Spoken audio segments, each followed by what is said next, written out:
This episode of the Model 3 Owners Club podcast is brought to you by Duliban Insurance. If you live in Ontario, Canada, and are looking for the best price and coverage on your Tesla, give Duliban a call at 1-855-385-4226 or visit our website at dulibaninsurance.com/Tesla.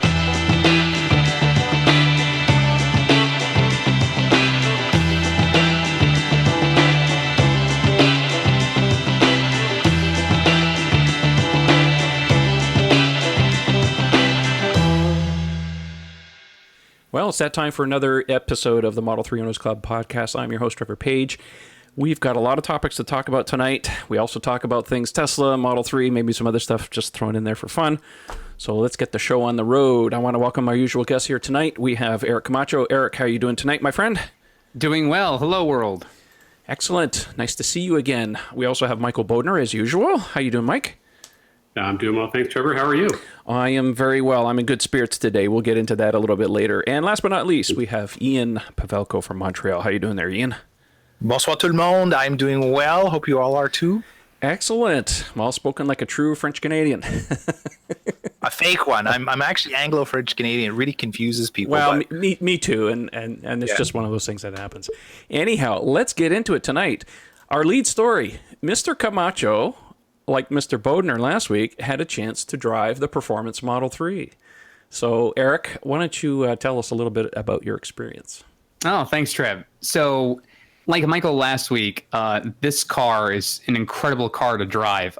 First, we have the white-on-white performance car at my closest Tesla location, and it is a sight to behold. I mean, if you haven't seen a white-on-white car for a bit, I mean, Trevor obviously loves his car, but a white-on-white Model 3 is so nice to look at.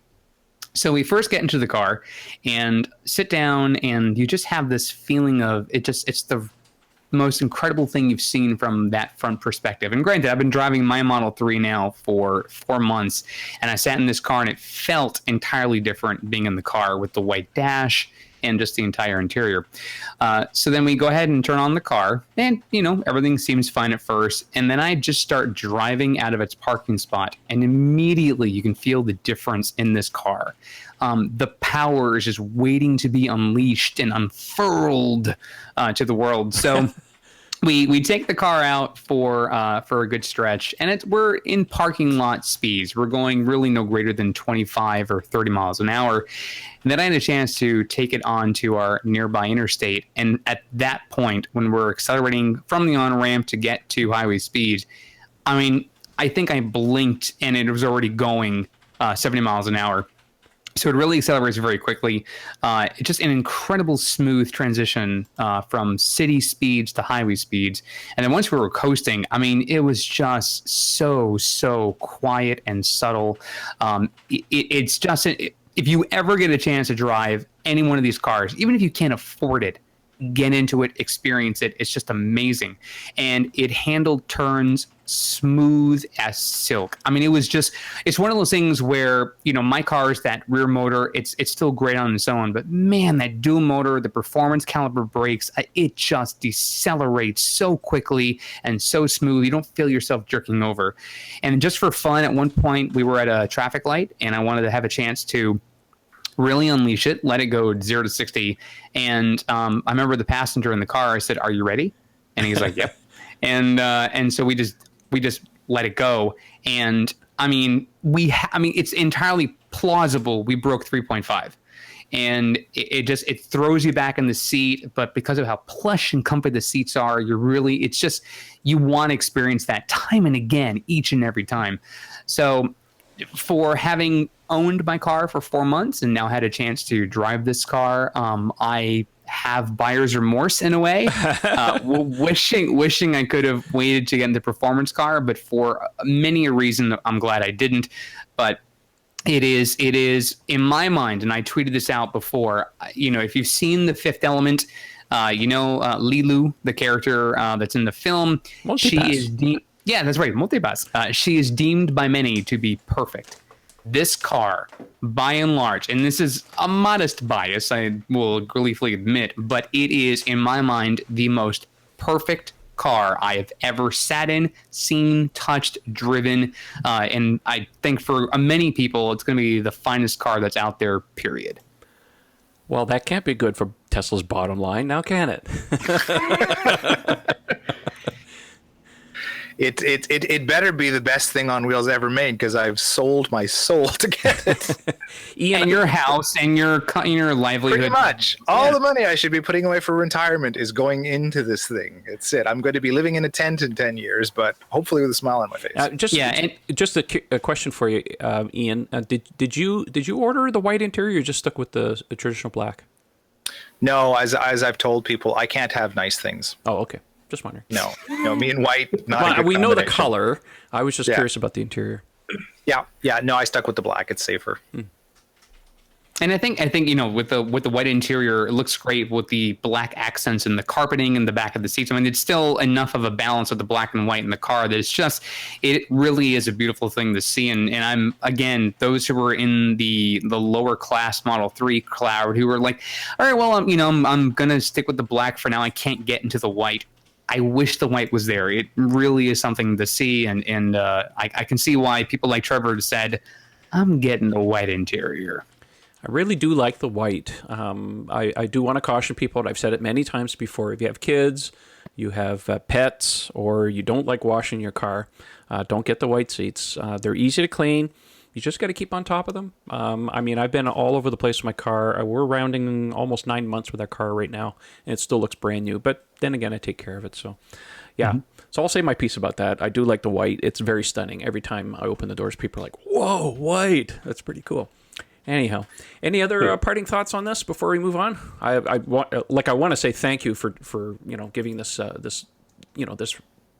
update here on the performance Model 3 that you've driven. But I think, Michael, you want to throw a little extra something in there, don't you? Yeah, shameless plug. That white-on-white performance Model 3 that Eric was talking about, that I spoke about last week, I'm going to have it Saturday after dinner until Sunday at lunchtime. There's definitely going to be a video on my YouTube channel. And I would say, shoot some questions over to Trev or to me on Twitter. Let me know what you guys would like to see, or if there's any questions, anything I can measure, anything I can do. I'll have hours and hours and hours, and I'm not going to stop looking at those white seats. So anything you want to know about them, just let me know. Probably shy of staining them with something to see how well they clean, but anything else I'm willing to do. I can come down and help you with that. That's a good point. Yeah, if you have any questions, you don't forget you can tweet Michael directly, or you can put them in the video comments down about you. We all read the comments, so if you've got something, just throw it in there, and I'm sure Michael will be glad to talk about that. And I do want to add one quick thing. Go ahead. So this one little anecdote. I know someone who had a P85D and had a chance to drive the Performance Model 3, thinking the cars were modestly similar, and he raved about how incredible the performance vehicle is. In the Model 3. It's just, obviously it's a smaller car, it's a lighter car, it's a little bit more nimble, but he said that if he could make the decision today between the two cars, he would go with the Model 3 performance car just because of how much he had a fun driving it. And he drives the Performance 85D each and every day. Yeah, I have a feeling that the Performance Model 3 is definitely going to eat into some sales of Performance Model 3s, or Model S's for sure. Oh, we got a dog. Good thing my cat's not around. All right. Well, that's excellent. We look forward to your updates on that, Michael, and thanks for that report. I'm hoping to drive one soon, and Ian is too. So, moving along. Yes, I hope you drive mine. Well, we've talked about that. We're gonna do something for you. Okay. So we'll figure it out. Of course, one of the other big pieces of news this week: Marquez Brownlee, also known as MKBHD on YouTube. Interesting guy. I met him at the delivery event last year, because he had won that contest. He managed to secure an interview with Elon Musk, and they did a little tour of the factory, which was kind of interesting. I thought it was kind of a little disappointing in the fact, though, they didn't go anywhere near the Model 3 production line, because that's really where the activity really is. And my personal opinion, having seen the factory personally and comparing the Model 3 production compared to what they were touring, which was essentially the S and X line, they're completely different animals. And I understand that Tesla's probably a little reticent about showing some of the stuff that's going on in the Model 3 at this point. But Still interesting, I think, for the average person who hasn't seen the factory in a while to see really what's going on. And also of interest, of course, is that Elon seemed to be in pretty good spirits because, of course, just a few days ago we had that big article come out of the New York Times that really paint him in a bad color.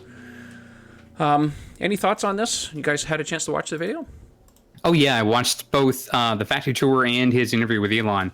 My initial thoughts were, one, it's great to geek out into seeing the engineering behind the whole production factory. Also seeing the comparison between what he calls the dumb bots and the smart robots. There's so much credit that needs to be given to Elon and his team of people for just exactly how much work they've put in a very short time to get these lines where they're at. The factory is just enormous. I mean, you're seeing a small portion of it, and we know we didn't see the general assembly lines for Model 3. So it just kind of gives you some perspective of just exactly how big the Fremont factory is and what they're able to do just from area to area. I mean, you could spend 20 minutes listening to just Elon talk about each section they were in, and it's just like, so much goes into that. So much goes into why this box has this part on this shelf and what this person does here, and why this is powered by people versus powered by robots, and explain the whole entire thing. And he gave an example where if I had two pipes or two tubes or something, that the robot could try to grab this one thing and then try to get the connections, where a person could just go, oh, these connect right here. So to hear him kind of talk in those terms was really great. And you pointed out too that he didn't seem exhausted or stressed. He seemed in good spirits and good health, well rested. I just think the whole, I think both videos together are about 30, 35 minutes. So if you get a chance to watch them, but I found it riveting. I thought it was fantastic and good for him to get the interview. And I think it's another insight into just how the production lines are set up there. Just to talk about your point, the one thing that I noticed in the interview that Elon seemed to spend an inordinate amount of time talking about automation and the robot situation. The thing that you mentioned about grabbing cables and putting tubes together and stuff. Mm-hmm. And in some ways, it's like you can tell in a lot of ways. I think he's kind of double thinking, or maybe second guessing their strategy about the amount of automation that they want to do on the Model 3. I remember there were articles last year when they were talking about, there was an article, and I forget where the source was, and I apologize for that, but they were talking about one of the engineers that they got from Audi, Peter Hochholdinger, if I remember his name. And in that article, he was talking about one of the challenges that they had, of course, which was how do you design things like a wiring harness in a car for a robot to be able to tackle? These were the kind of questions they were contemplating at the time. Obviously, we haven't actually seen the general assembly on the Model 3 quite at this point yet. I'm sure there's automation in a lot of different places, and he also alluded to the fact that they backed down on some of their automation in terms of not trying to do too much where humans could do better. Of course, that's one of the issues. I don't know. It just seems to be of interest that it's still fresh in his mind. He likes to talk about the situation. I do think that they will get there eventually. But and one of the things that came to mind when I was watching that, when he was talking about at one point he was saying, well, how do you get a robot to pick up a part off of this cart and put it over here? So I think a lot of it comes down to needing more normalization. So if you're going to have parts being delivered where a robot needs to be able to pick up a part and put it in, you can't just have parts willy-nilly. And that's one of the things that if you ever get a chance to see the Tesla factory, of course, is that the Model S and X line, there's parts everywhere. There's no automation to bring things to the workstations. It's all done by carts and trolleys and by hand and boxes everywhere. So obviously they can't automate that kind of stuff on the S and X line because it's willy-nilly. It's all over the place. So I think, like I said, it's more towards a concept of normalization. Do you have and it also, and I'm sorry about if I'm jumping around a little bit here because some of the stuff is coming into my mind. There's that report too that they had put that very complex conveyor system into the Model 3, and of course they ripped it all out. So at what point do you take what you've learned and put it into processes in the future? And at what point, like how far did you get? That's what I'm curious about is like, how far did they actually get in that process before they decided to back off and say, you know what, let's keep working on this. We'll put it off to the side and stuff. So And I think, part of that is, you can tell in all of his interviews, the core message I gather from a lot of them is they want to really adhere to their mission of trying to expedite and really push to accelerate the world to sustainable energy. And when you hear him talk about with the Model X, that was their moment of hubris, where they realized that they kind of veered off the path of what was originally supposed to happen, which is you build the Roadster, you build the Model S, and then go to the Model 3. And the Model X sort of in that pipeline said, oh, maybe we can do this with the car. And they kind of veered off the path, if you will, for a bit. And then that's where they realized, wow, we were having more problems than we would have solved. So to hear him talk in terms of, no, it's a great car. We think it's wonderful for XYZ reasons, but we also know where we kind of went wrong. And they learned from that very quickly. And I think, to your point, Trevor, even now with the Model 3 production, they're doing things that have never been done before for both this company and for pretty much almost any manufacturer for automobiles around the world. And they're doing it in a way where they're quickly trying something. If it doesn't produce the results they're looking to yield, they change it. And they're willing to take a step back and go, maybe the full-on automation we're seeking in this part of the line isn't really as effective as we had hoped. Let's go back to doing it with people. One also observation from the video from him in the SX assembly lines was they were talking about the speed at which the conveyor belt was moving with the people putting on various parts in the car, and they were saying that is this about 1 mile an hour, and Elon said actually it's closer to 0.6, but they're trying to get the Model 3 line that will soon be around 1 mile an hour. So that's even little insights you think about. Wow, really, they're really pushing the limits with the general assembly lines for Model 3 because they're trying to get it to be where they can get the cars out as fast as possible, but also making sure they're adhering to their safety standards and to their quality of their cars. Yeah, well, one of the things I have to point out, too, is that, and I've been paying attention to what Elon's been saying for some time now about the production line, is they're trying to optimize not only the velocity, but also the 3D space. So they're trying to take more into account, can they go more vertical? Like in the Model 3 production line, it's actually 2 levels. So a lot of the cars move along the top and they can deliver parts from the bottom because that's more efficient use of space rather than trying to move things between aisles and stuff. So, yeah. Anyhow, let's move on. We'll get to the next part here. One of the other parts that came out of the interview, of course, was talk about the Model 3 performance mode that's coming to the cars via software update. Basically, they're calling it track mode, and it will be hugely driver configurable. Ian, I want you to jump in here and give everybody what you think the rundown will be, because he seemed to explain it a little bit more. I thought it was going to be just like a little switch. It's just track mode, but apparently we're going to see a lot more stuff in here.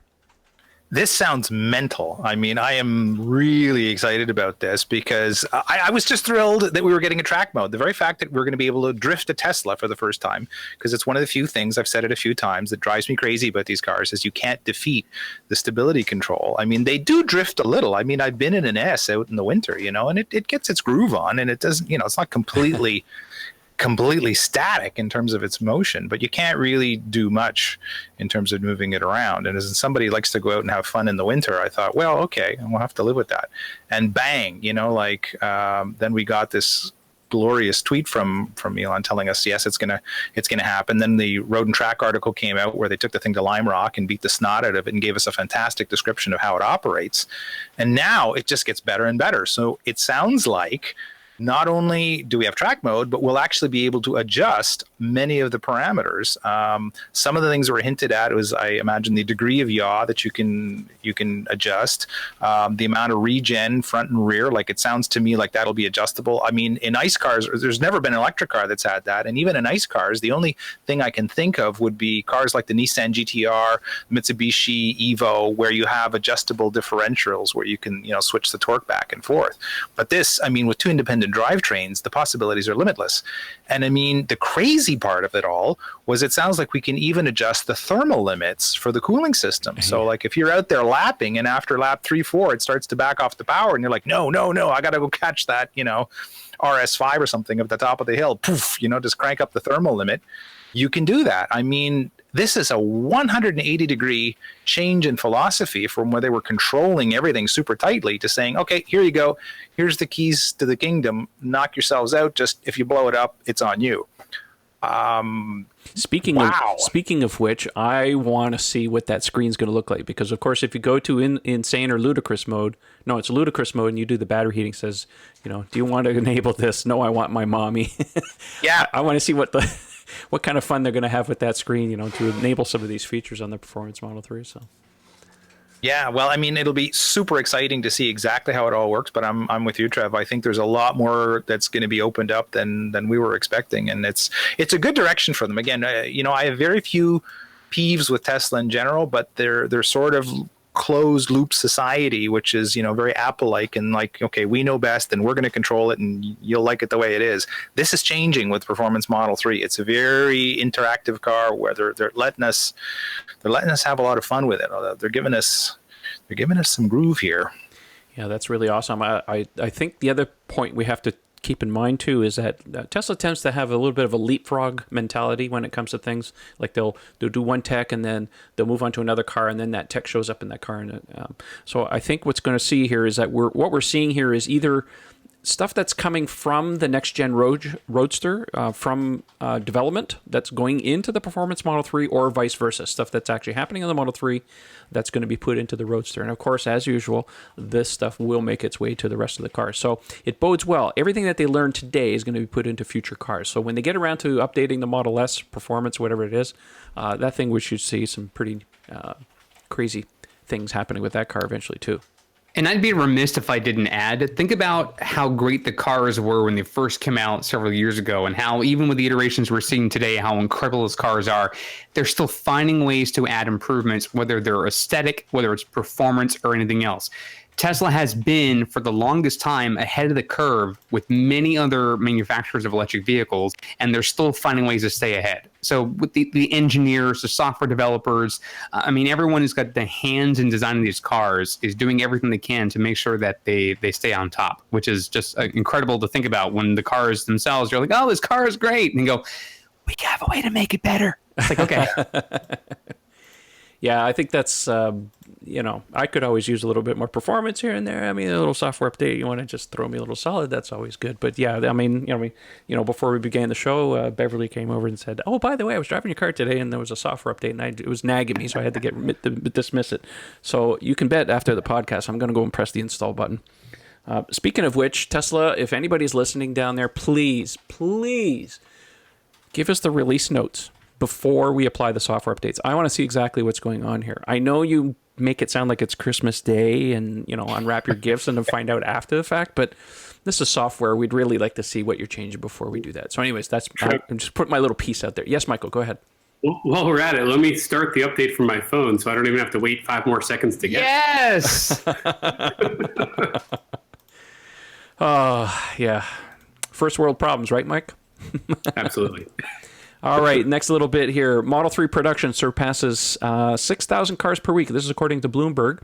There's an article on here. Actually, you guys have taken a look at this, the Tesla Model 3 tracker, built by Tom Randall. According to their production numbers, they're estimating that the Model 3 is exceeding 6,000 cars per week. I'm looking at the website right now. They're showing 6,278. They had actually asked me today to try and put out a tweet there because they have a VIN tracker as well. So if we can get some updates out there for people that have got orders or who just recently got their VINs, you can go to this website. I'll put a link in the video description or in the podcast notes. You can go and visit this and submit your actual Model 3 VIN. What it does is that it helps them track quite accurately the production ramp that's ongoing here. So this is looking really good. This S curve is certainly taking off like crazy. Have you guys had a chance to take a look at this? Mm-hmm. Yeah, let's see here. Tesla registered VINs. Yeah, it's a combination of VINs registered with NHTSA, Bloomberg estimates for Model 3 production. Of course, the VIN numbers have exceeded 100,000 now. Of course, not production, but the numbers are certainly over 100,000 now. So anyways, I'll leave it out there. You guys can take a look at it. It's interesting to keep an eye on this as far as what's going on. I don't see any other salient points I can really notice on here. They're just kind of pointing out some of Tesla's productions versus their targets and stuff. So anyways, check it out when you can. It's quite interesting. Let's see here. Moving on. Is Elon at the fraying point? This comes from the New York Times. Now, I don't know. I have mixed feelings about this whole situation because we have a situation here where the New York Times is looking for clickbait. They've not always been very friendly to Tesla. And it certainly painted him not in the best of light. And of course, then we had the Marquez Brownlee interview that happened, shortly around that same time. He seemed to be pretty good spirits as far as that's concerned. So I think a lot of this is coming down to the point that you've got a lot of irons in the fire. Yeah, I guess that's probably the best way of putting that. Did you guys have a chance to read this crazy article? Yep. Yeah, I read it stem to stern, and it's funny. I caught some of the strong critiques of it prior to reading the article, so I went in expecting a total slaughter, and I didn't find it that bad. I mean, going back and rereading it, yeah. I mean, I get it. It's there's elements. Sources familiar with the matter. That was repeated like I don't know how many times in this crazy article. It's like no, and don't get me wrong. I'm not saying that they got the right flavor or angle on it, because like almost any mainstream media news story on Tesla, it always tries to frame it as the company is always teetering on the brink, and it's run by a madman, and it's it's like is it a house of cards, and blah blah blah blah blah, and it 90% of the time neglects the incredible fact that they even exist. I mean, if you really know the story, where they came from and all the things they've overcome, and the fact that they're so successful despite all the challenges, that's really the foundation that you have to build the story on. And then the levels of stress, including what the CEO is going through this year, all kind of makes sense. I mean, that's the context that the story needs to sort of rest on, I think, because none of the stuff that they're stating, I don't think they exaggerated, Elon's state of mind. He himself has said, this has been an incredibly stressful year. It's going to leave some scars and whatever all else. Yeah, I get that the man's tired, and he's really cranking the limits. This is a guy that hardly sits around to begin with. And, he's really going 127% right now. So I don't think my impression of what they wrote was not exaggerating his physical or mental condition, but what's disappointing is they don't put the achievement in perspective. They don't base it on the achievement. In other words, here's what he's been able to do. That's why he's like this. It's just kind of like, well, is this the right guy for the job? Hello. Well, do you not see where they've come from to get to this point? I think in some cases, I mean, one could make a case that that Tesla could really use a COO, a chief operating officer. Sorry, I was tongue-tied there for a second. Much like they employ with SpaceX, when you got Gwynne Shotwell, who's really running the show down there. Elon's allowed to go into the back with the engineers, do his thing.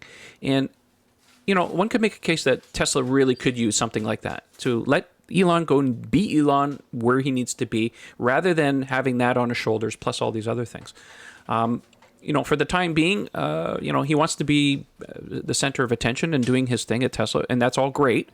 But I think, I don't think they need a CEO. They don't need to replace Elon. But they really should take some of his responsibilities and shift them to somewhere else. Michael, you want to throw something in here? Yeah, I was going to say similar. I think, you look at an Apple when they had Steve Jobs and Tim Cook as COO. It could be a need for them. Probably one of the best teams of all time.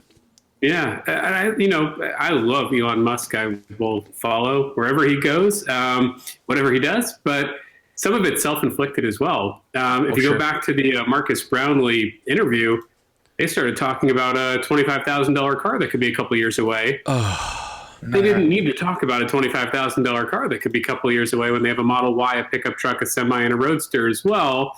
And the Model 3 hasn't left North America yet. So, yeah, the COO role could probably help with that. And then it would probably be a benefit for them. But, replacing the CEO, that would be crazy.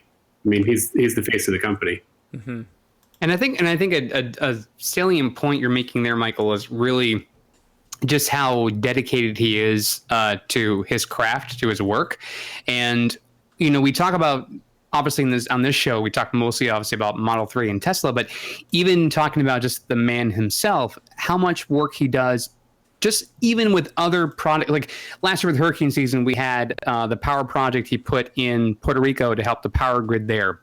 We know the work that they're doing in the Pacific region with Australia with their power grid and among other systems. We know the rescue effort that happened with the boys overseas. We hear the stories about, all the stuff he does with SpaceX, with the Boring Company. I mean, he is a visionary unlike anyone we've seen before, and he's really pushing the envelope each and every day to do things that are ideally kind of make or break, because if they don't succeed, if these various projects, these various companies don't succeed, then we really are set back with human exploration into vast deep space. We're set back with sustainability efforts in climate change, which that's a whole different thing that's coming up now in Ontario. But we're at a point, yeah, yes.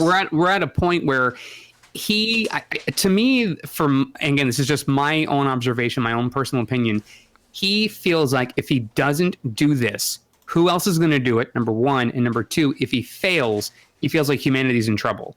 And I think that's an immense amount of pressure for any one person to carry, much less a team of people to have to burden.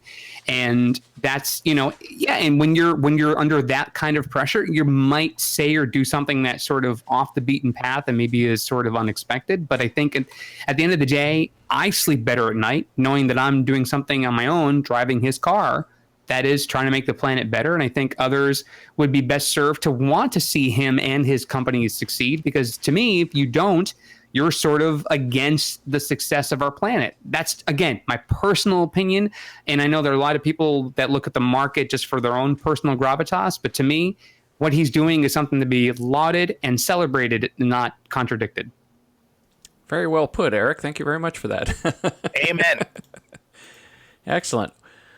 Well, which brings us a little bit of a segue here, because there's some changes going on. Of course, we know that Tesla has intents, or Elon has intents on attempting to take Tesla private. And he tweeted out, and there's another article here, courtesy of Bloomberg, where Elon has hired, or Tesla has hired, Morgan Stanley and Goldman Sachs during the process of trying to take them private. So it looks like there is some stuff going on. Of course, there's also an SEC investigation going on about the whole Twitter thing, but I don't think that's really going to particularly go anywhere. We'll see what transpires with that, because I'm not a specialist in that kind of stuff. It's just I just don't see anything going with that. So it looks like there's some movement on this front. Again, taking Tesla private is based on being able to secure proper funding, investors, that type of thing, and of course the stock hitting at least $420 per share. So it's a story that's developing. We'll keep an eye on it. Just wanted to keep you abreast of what's going on. We're not going to, belabor the point here too much today. Let's see here. What else? Oh, this is a big one. So on Twitter, someone had asked Elon, let me just pull up the tweet here just so that I get this stuff straight here. Someone named Ben Allender. Sorry if I messed up your name. He says, love his P3D. Any chance of getting video streaming, Netflix, YouTube to watch while charging? And Elon said, very simply, version 10. So looks like we're going to get some kind of video streaming services in the distant future. Now, I want to make a point here. Tesla's software updates come fairly frequently as point updates, but the major updates usually take couple of years. So we still haven't seen version 9 yet, and the release cycle seems to be about every 2 years for a major update. So we're currently on version 8. Version 9 is coming sometime next month. Early access people out there that have, some of them, last I heard is about 1,000 people in the early access program.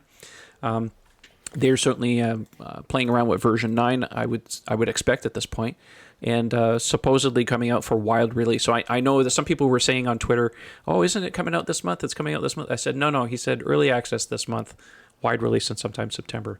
So just to reiterate, there are some changes coming in version 9, which is supposedly some updates to autopilot.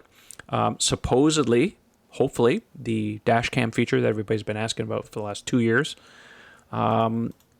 But yeah, it'll be interesting to see what happens. Oh yeah, of course the Easter eggs. Of course, we're all waiting for the video game thing.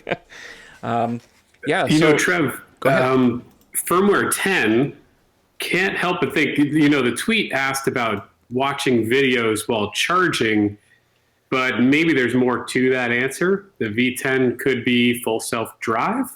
Well, there's watch something on the screen while the car's driving you. Well, yeah, I would expect that none of this stuff is during movement. I mean, you have to be parked somewhere and stuff.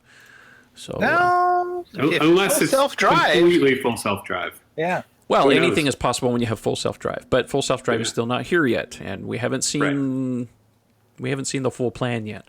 But correct me if I'm wrong, Trev. Are we supposed to start seeing just the very, very first FSD features in firmware 9? We're already starting to see some improvements, of course, in the current version of autopilot, on-ramp, off-ramp, that type of thing. We're supposed to see some more of that stuff come for enhanced autopilot. The full self-driving, he said some of the components from full self-driving are supposed to show up as early as version 9. What they are, we just don't know yet until it actually shows up. Release notes. Yes, exactly. That's why we're waiting for release notes. So, as with anything, please take these comments with a grain of salt, of course, especially when it comes to Elon and Elon time as far as when this stuff happens. We have no idea when this is coming, but I would suspect it's going to be at least 2 years before we see this. Well, it could be a year and a half, but... I was going to say, and bear in mind, this is a very important point here. Name the number of car companies that you can publicly talk to on Twitter where you're directly talking to the CEO and one of the chief engineers and saying, hey, why can't my car do this? Where that person responds going, okay. And then all of a sudden mass hysteria happens on Twitter. We're like, he said what? We're going to get what now? Oh my God, it's amazing. That's Tesla.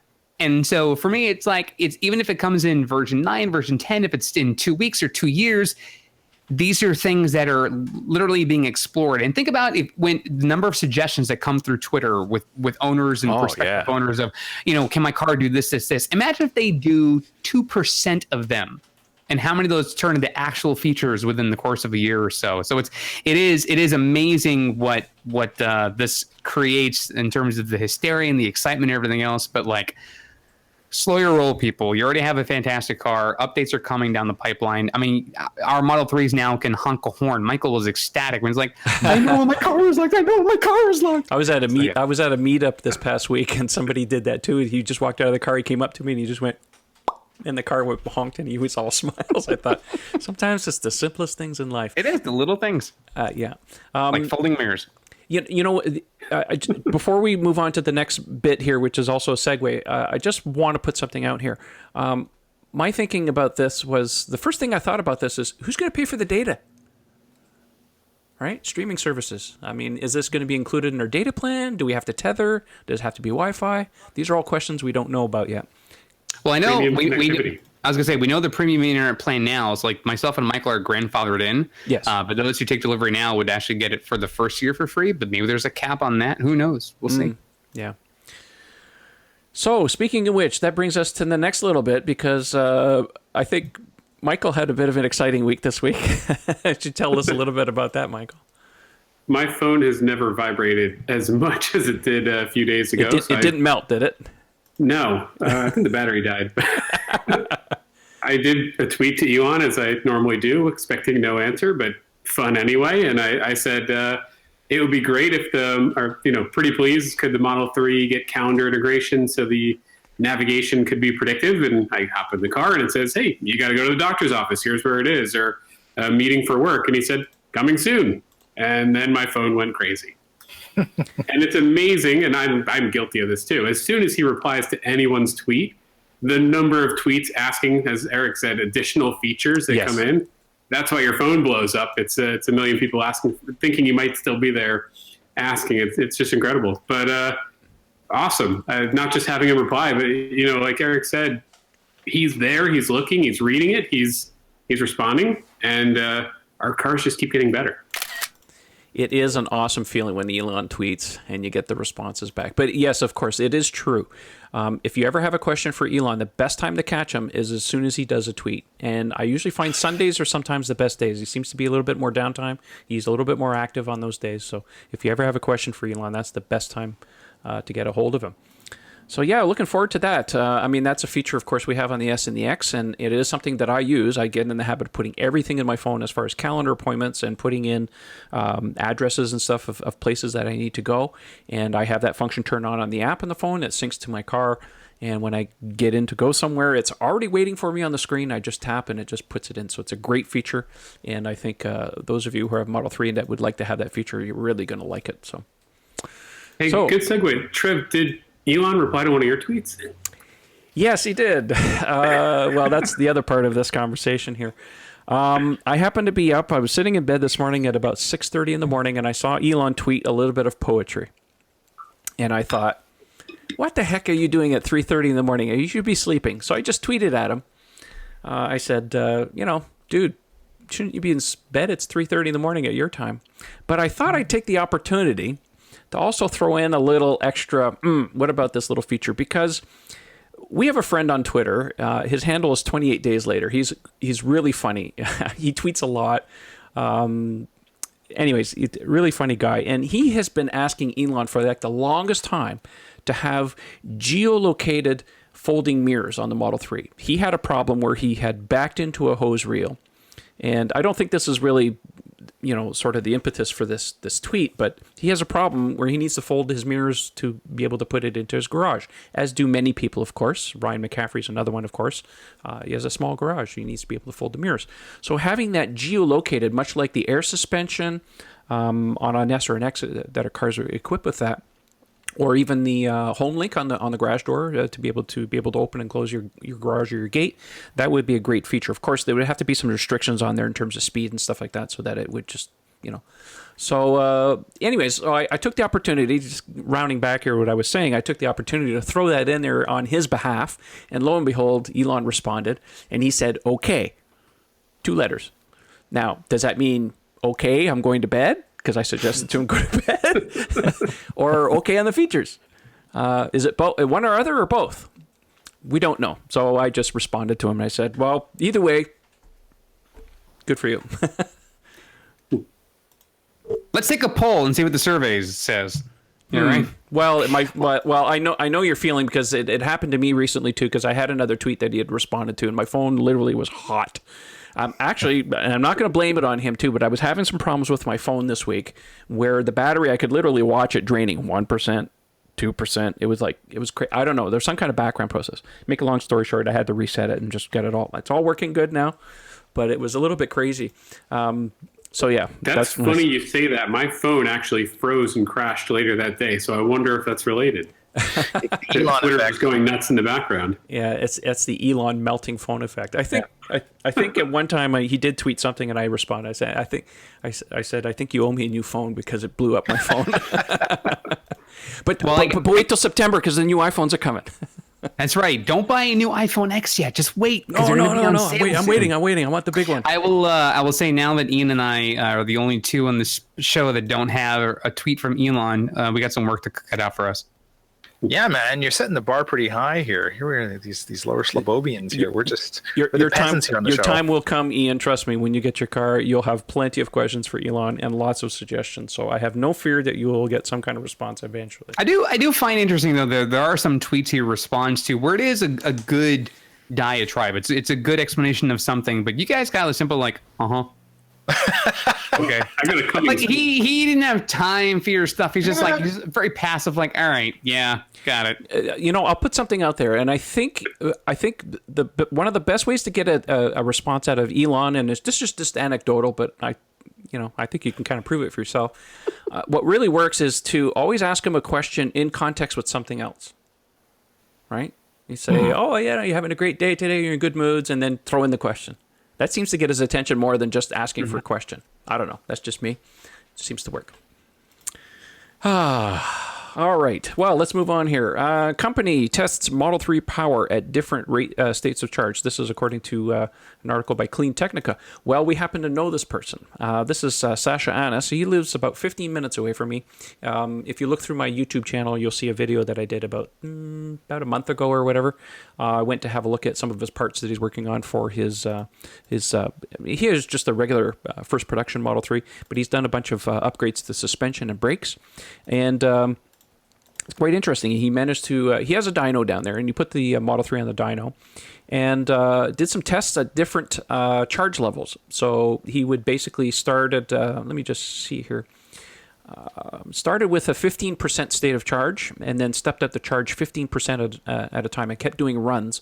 And one thing that he noticed, of course, was, as usual, of course, that the power would sag at lower states of charge, which is kind of typical. He said you always get the same amount of torque up until the point of peak power, and the lower the battery is, the lower the power caps off. Then from that speed, which we have to figure out exactly, but it's about 50 to 60 kilometers per hour, and that's a noticeable reduction in power. So let's see here. What else here? On the horsepower front, he says, for example, Model 3 at 30% state of charge puts out 295 horsepower, a full 15 horsepower less than the same Model 3 at a 45% state of charge. Some interesting numbers here that Sasha's been able to play up with.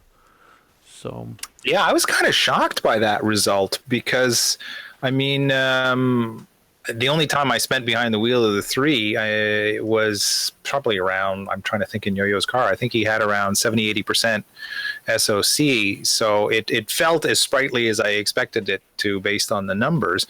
And having spent several days driving around in 3s with different SOC, not 3s, sorry, Model S's, I never noticed that phenomenon. You know, they just felt kind of quick all the time. But what I really want to hear from is our 2 Model 3 owners. Have you guys noticed this? Because I'm looking at the power curves and it's really significant when you get below 30-40%, like it's the top of the curve's dropping off.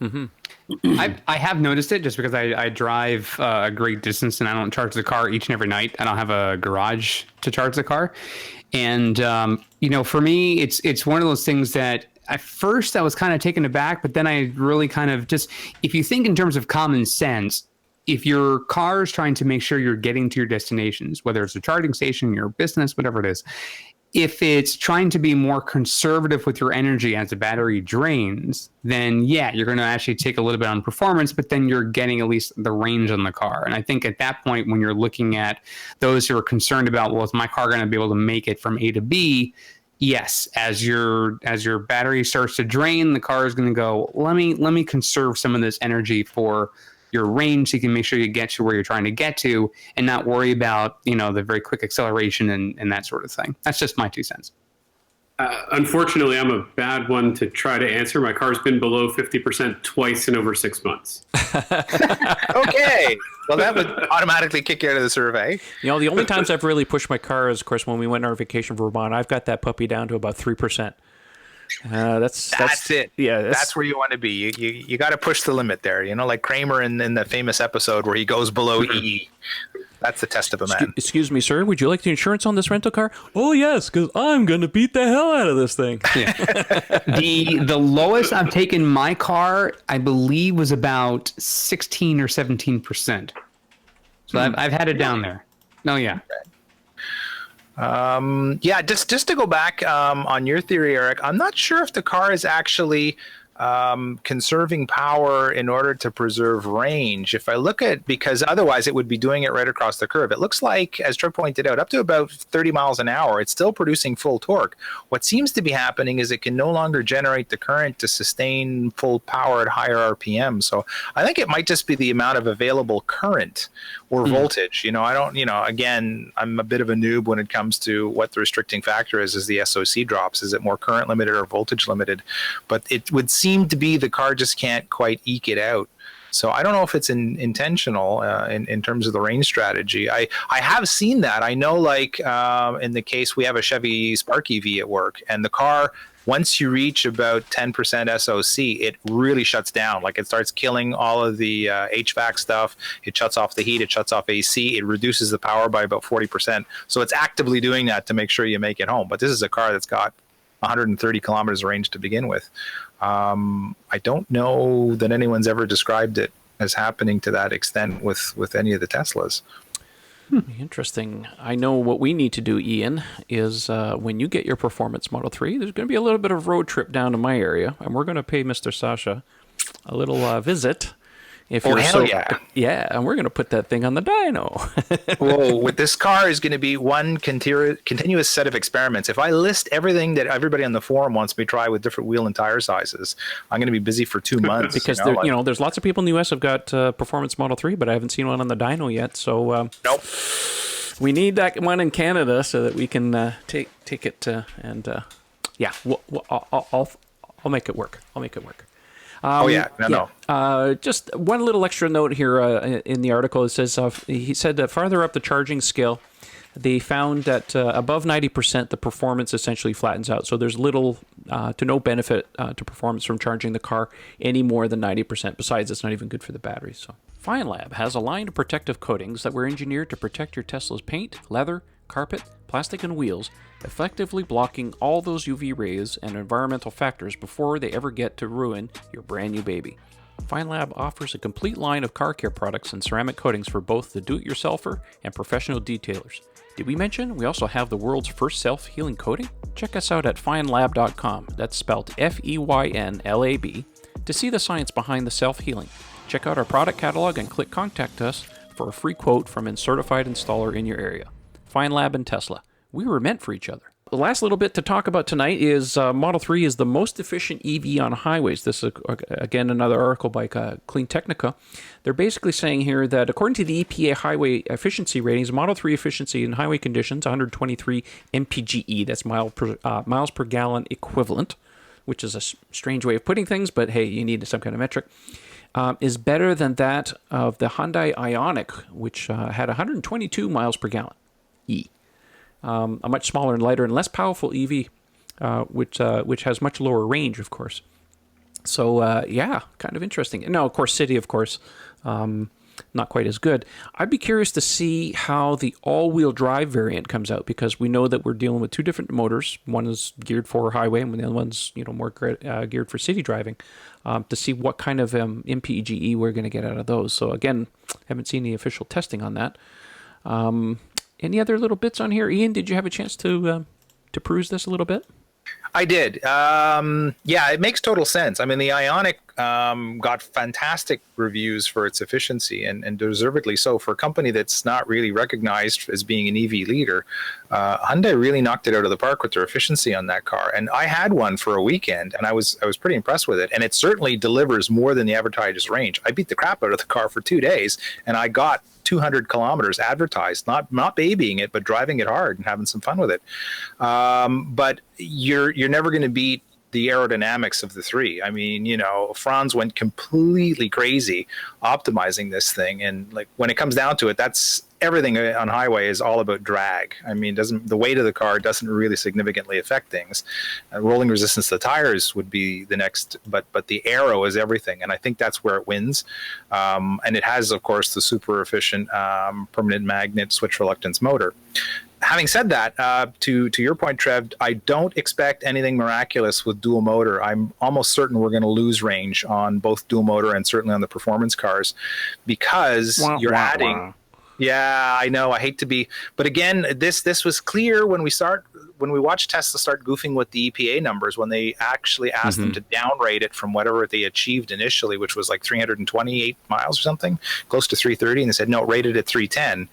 And I think the reason is they wanted a 310 across the board for rear-wheel drive, dual motor, and then for performance.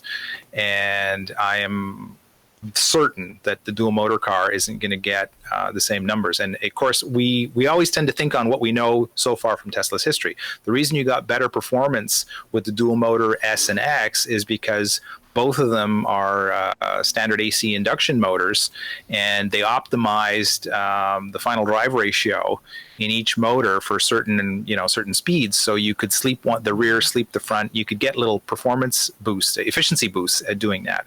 In the case of the 3, you're dealing with that switch reluctant permanent magnet motor in back, which is incredibly efficient.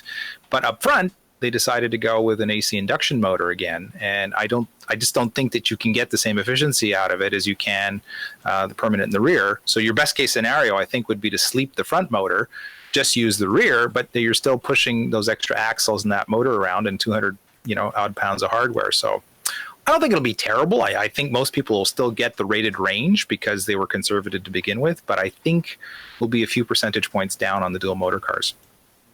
So I would add, for anyone who's a data junkie, definitely get the Teslafy app if you have your car already, or when you do get it. I'm looking at a couple of my recent drives here right now.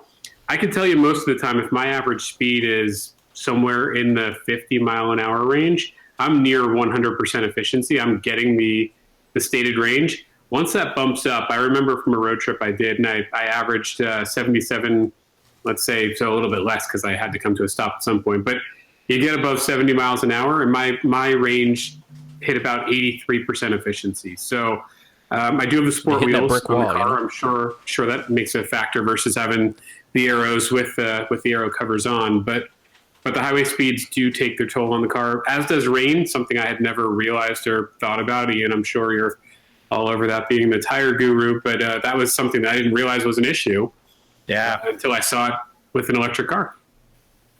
Yeah, that's the funny thing. You any tiny little variant in the atmosphere, whether it's temperature, whether it's road surface, whether it's wet snow, plays hell with it. Anything you do to increase drag, friction, whatever, it shows up right away. It's stuff that we never notice with gas cars because they're so inefficient to begin with. Bike racks on the back. Right, there you go. Well, this is also something that was mentioned going back to the Marcus Brownlee video about side mirrors. And they were having, it was more of the conversation was focusing on Roadster, but they show you in that video one of the various tests they did with the car. I think it was a Model S they had inside the wind tunnel. And you could see when they were adjusting the wind flow, the airflow in the video, just how much it changed when it came in contact with the side mirror. So even things like that, it was, as a matter of fact, you pointed out the handle 28 delays later on Twitter. He had a link up earlier today, I want to say, about that the side mirrors, you can leave them folded in, but once your car, I think it's at 31 miles per hour, they sort of open up again. Automatically. But I think it's just stuff like that. Like they're trying now to find any way they can to, number one, lower the drag coefficient, but number two, make the cars more efficient for driving. So I'm with you guys. Michael, I know I've sort of had this experience where when I go to up certain speeds, 70, 80 miles an hour, I definitely see the range affected a little bit. It's not so significant, I think, for some people, because I'm, again, used to just doing highway mileage. I know your highway speeds are usually around 4 miles an hour, according to your Twitter feed. So it's entirely possible. It's kind of it's like your car is sort of confused, but most of my drive is at highway speeds of 75 and greater. So I've found it so far for me. I've actually found it, even if I'm going 80, the range is not affected as much as some people are reporting. So it may just be because my car is used to driving at that speed already. Yeah, I was doing some experimenting. Oh, yeah, go ahead, Michael. I was going to say, not to take us back to the MKBHD, but since you mentioned it, that was my favorite part of the whole thing. When Elon said mirrors are only required to be installed by the manufacturer, he kind of hinted that there's going to be some kind of kit that they'll sell, and it's up to you to put it on. That was my takeaway, that you could rip the mirrors right off the car if you wanted to. Well, it's patently obvious. I mean, if you look at Tesla's history of doing prototypes, they never put mirrors on the prototypes. The Model X, I mean, it's just one of those things. They want to get rid of these mirrors. You can tell. I was following, I think it was about 3 years ago, I was following a bit of a thread that Tesla was working behind the scenes to work with NHTSA or the government in the U.S. to try and get this law passed, this archaic law, by today's standards, of course, to try to get these mirrors removed off the cars. And, of course, it seems to have stalled. I haven't seen any more activity on the thing. But every time you see a prototype, whether it's the semi-truck or the Roadster, they never have mirrors on the darn things. So, yeah, it's pretty obvious. They want to get rid of these things. It does affect range. Everything affects range. I mean, we just went on vacation. I had the bikes on the back. At one point, I even decided to draft a truck. That made a huge difference in terms of efficiency. So, yeah, and going back to what you were saying, everything is accentuated with an EV. It's not like gas cars don't suffer from this. They do. It's just a little less noticeable. So, yeah. Hopefully they can beat through this. And anyways, it's getting a little late. I want to get through any last points on this thing before we call it a night. No. That's all I got. That's all I got. Well, I really want to go and watch Jay Leno's episode because apparently it has the new Roadster. So this is interfering with my Jay Leno time. So I want to get in there. So let's sign off tonight. I'll give you the chance here, Ian. Why don't you go first and tell us where everybody can find you on the internet? Well, Twitter is where I spend most of my time, and that would be the handle is Mad Hungarian, but the actual address is at Ian Pavelko.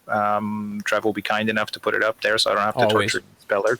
And we have, of course, the Mad Hungarian Evolveware T-shirt line, where I am proud to announce, for the first time in its 2+ year existence, we've added a new design this week. I love it. And I wish I had an image to show you. I'll put it up in post. Yeah, if you could do that, Trev, that would be cool. It's the new theme is Model 3 Weapon of Mass Adoption, WMA, and I'll let the picture speak for itself. So that's a new one that's available now in all permutations of color and varieties. Go check it out and let me know what you think of it. That'd be appreciated. Excellent. Really looking forward to it. Michael Bodner, where can people find you on the internet if they want to chit chat with you? You can find me on YouTube, Twitter, Facebook, and Instagram, Tesla Tunity. And reminder, shameless plug, this weekend again, I'll have that performance car video coming probably Sunday night, and I'll be spending the day with Rafael, the Teslatino, and he'll be joining me. We'll be doing the video together, so it'll be a fun time. And of course, on the Model 3 Owners Club, SoFla Model 3. Excellent. Yeah, shout out to Rafael. I fixed your Twitter thing there, so yeah, we'll look forward to that. Last but not least, Mr. Eric Camacho, where can people talk to you? Wow, there's so many places. I'm on Twitter at ECFix, that's ECFIX, and if you see me in person, feel free to come by and say hi. Great. Well, thanks everybody for joining us on the podcast. If you want to follow me on the internet, you can follow my Twitter feed. That's at Model 3 Owners.